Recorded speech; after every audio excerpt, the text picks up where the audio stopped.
আমাদের এবারের গন্তব্য টেকনাফ উপজেলার একদম শেষে অবস্থিত শাহপুরীর দ্বীপ। বাংলাদেশের একদম দক্ষিণ সীমান্তে নাফ নদীর কিনার ঘেঁষে সাগর আর নদীর মিলনে গড়ে ওঠা হয়েছে এই দ্বীপটি।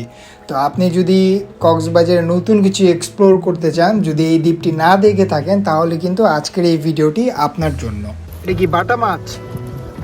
আমাদের যাত্রাটি শুরু হয়েছিল কক্সবাজারের ডলফিন মোড় থেকে একটি চাঁদের গাড়িতে করে। আপনারা চাইলে সিএনজি বা চাঁদের গাড়ি, যেইটা আপনার যেভাবে সুবিধা, আপনি কিন্তু সেভাবেই এই শাহপুরীর দ্বীপে চলে আসতে পারেন।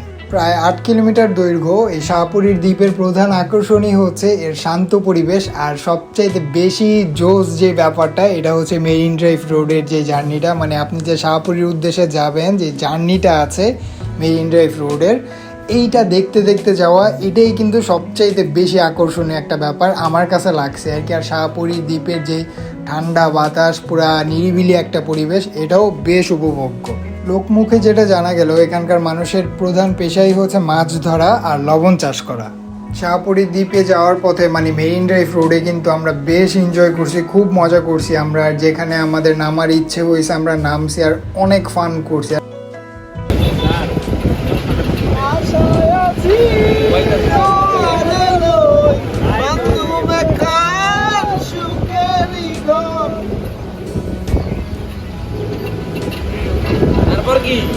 সুখের বদলে দুঃখ দিলা, সুখের বদলে দুঃখ দিলা, ভালোবাসা টেক পর্যন্ত আসছি আর কি। তো আমাদের চাক্কা হচ্ছে বাস্ট হয়ে গেছে। বাস্ট হয়েছে বলতে নষ্ট হয়েছে, তো এই চাক্কা ঠিক করতে গেছে। প্রায় 40 থেকে 50 মিনিট পর আমাদের যাত্রাটি আবারও শুরু হয় শাহপুরী দ্বীপের উদ্দেশ্যে। শাহপুরী দ্বীপে যাওয়ার পথের মধ্যে কিন্তু আপনি অনেক সুন্দর সুন্দর স্পট পেয়ে যাবেন, যেমন আপনার ইনানি বিচ পড়বে, পাটুয়া টেক পড়বে, টেকনাফ পড়বে, তারপর সাবরাং পড়বে। অনেক অনেক সুন্দর সুন্দর জায়গা আছে। আপনার যেখানে খুশি আপনি কিন্তু সেখানেই আপনার ভাড়াকৃত যে সিএনজি বা আপনার চাঁদের গাড়িটা আছে তাকে বললেই হবে, আপনি সেই জায়গাটায় নেমে কিন্তু ওই জায়গাটা আপনি উপভোগ করে তারপরে আবার আপনি আপনার যাত্রাটি শুরু করতে পারবেন। প্রায় বেশ কিছুক্ষণ জার্নির পর ফাইনালি আমরা চলে আসলাম শাহপুরীর দ্বীপে। তো দ্বীপটি দেখতে যেমন সুন্দর আর ঠিক তেমনি কিন্তু শান্ত আর খুব স্নিগ্ধ একটা পরিবেশ আমরা এই জায়গাটায় পেয়েছিলাম।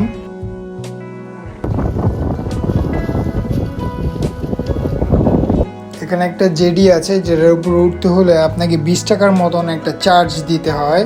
ব্রিজটা পেরোতেই আপনি অনেক কিছু দেখতে পারবেন। চাচা, কি কি মাছ আছে এই জায়গায়?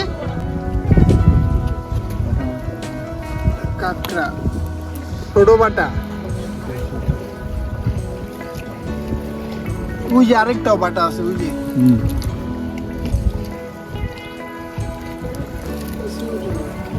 এখান থেকে খুব কাছেই দেখা যায় মিয়ানমারের পাহাড়ি অঞ্চল। একদিকে বঙ্গোপসাগরের বিশাল জলরাশি, অন্যদিকে নাফ নদীর সৌন্দর্য আর পাহাড়। তো সব মিলিয়ে প্রকৃতি প্রেমীদের জন্য কিন্তু জায়গাটা খুব বেশি আদর্শ।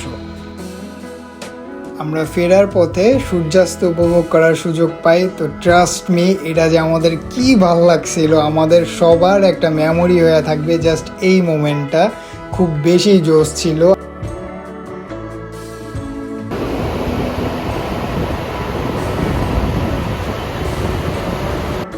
সো আমরা ভিডিওটির একদম শেষ পর্যায়ে চলে আসছি। If you like the video, don't forget to subscribe the channel. এটা আমাকে অনুপ্রাণিত করে আপনাদের জন্য নতুন নতুন ভিডিও নিয়ে আসার।